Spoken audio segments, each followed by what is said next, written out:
Good afternoon, everybody. Today is August 7th, time for another Buoy 10 update. Today was pretty fun, but let's back up a little bit because the morning didn't start off that way. I went over to the Washington side and I was pretty confident that we were going to find some fish there first thing in the morning. And there were fish caught. It wasn't red hot by any means. There were a handful of fish out there, but really there wasn't much pressure today, which is kind of odd. Maybe it's because of the weather, because it was, wow, was it hot and humid. It was pretty brutal out there. There was hardly any wind. It was rough.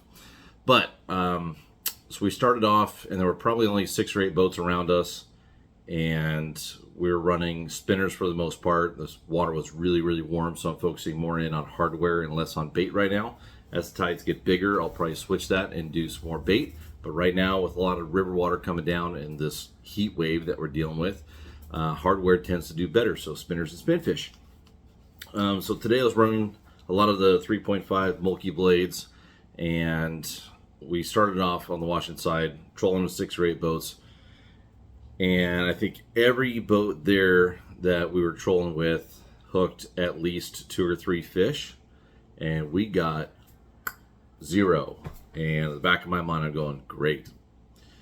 Here we go again. Fish around me. I've got tons of fish on the graph, and I can't get bit. Messing with leader lengths, bumper lengths, messing with troll speed. I can't figure it out. That bite dies, and I'm going, oh boy, this is going to be another grind of a day. So I don't know. We ended up moving off that spot, and I went down river just to try and check out some things. We went below the bridge, and I was just out in the deep water, just kind of milling around, trying to figure out what to do next. And guess what? A rod folded over. Awesome. Sweet. We got one in the box. Okay, today's not going to be a total loss. Then we just kind of scratched around for a little bit and, just kind of waited for that high slack. When the high slack came, we got on a rhythm. Boy, did we ever. I think what's going on is when other people are catching fish, I can't get bit. When no one else is catching fish, I can find them. And that's not the way it's supposed to work. It's supposed to be when everyone's catching fish, you should be able to catch fish too. But apparently not in my case. But we got into a really good rhythm. We found a little hump that the fish were sitting in behind right near the high slack, and we just ran hot laps on it, and every single time we went through there, we got 1 to 3 grabs. So what started out as a really frustrating day turned into a really fun, just such a cool day. We had a great group of people on the boat. We got 3 hatchery fish. We let two or three, I can't remember, wilds go, and we even let a hatchery fish go, but it was a hatchery steelhead, and that's the last fish of the day. And that thing was just, it was a dimer. It was giant. I couldn't get my hand around the tail. It was probably 12-14 pounds, just an absolute specimen. Gorgeous fish, jumping, cartwheeling out of the water.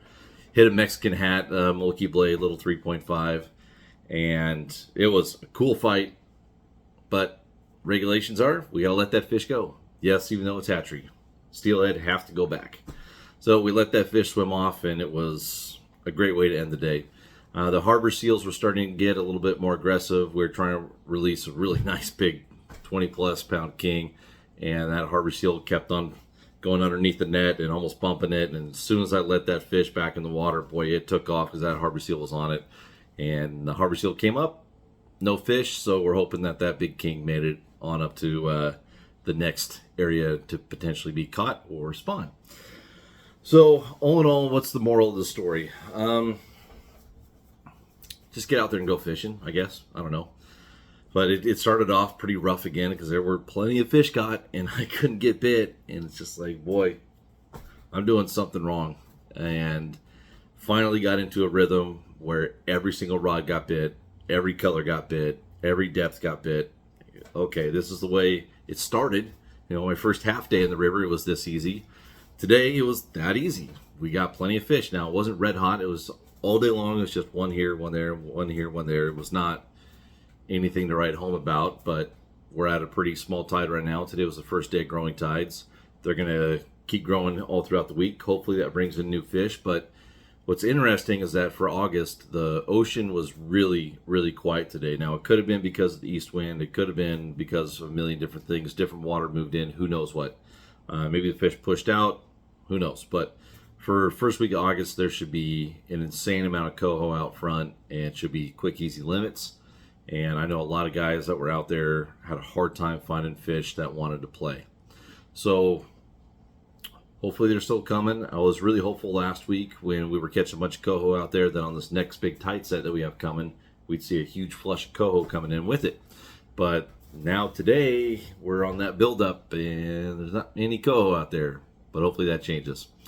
Tomorrow I think I'm going to be in the river again just because it was a lot of fun today. I mean, these fish are so big, they're so powerful. They're pulling 200-300 feet of line off the reel every single fish. It's fun. Yeah, you can go out to the ocean and catch more coho. They're still pretty small this year too, which usually small fish means bigger return. So hopefully they are coming. But a lot of 4 or 5 pound coho still. So you compare that to little tiny rod bite and okay, there he is, and almost jack pull him into the boat.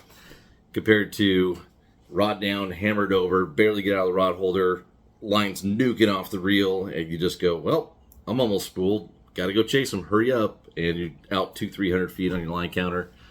That's pretty cool. Just the raw power of these kings. It's been a lot of fun. So back in the river for me tomorrow. I'm not going to change a thing yet. But as soon as I stop getting bit consistently, I'll stress out until I figure them out again. But that's part of the fun. All right, guys. We'll see you tomorrow. Later.